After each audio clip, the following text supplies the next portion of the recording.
What's up YouTube? This is Bullseye 8231 and today I'm going to show you how to get into the Toyota Highlander if your key fob has died. So for the purpose of this video, I've actually taken this key fob battery out completely, but it is dead.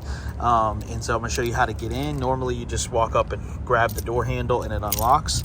But since we can't do that, we're going to use the key. So if you notice on the side here, it says push.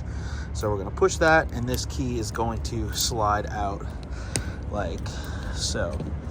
Then you can take your key, insert it into the vehicle the old-fashioned way, by doing so. All right, so once in the vehicle, you'll see that it's going to say key not detected. So what we're gonna do is we're gonna take the back of the key fob, the Toyota symbol, and you're gonna touch the Toyota symbol to the push button.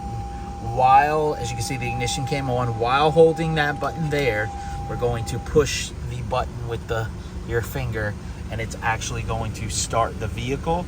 And that is how you get in your vehicle and get it started if your key fob battery has died. I hope this video was helpful. Feel free to comment with any questions you may have. Thanks for watching.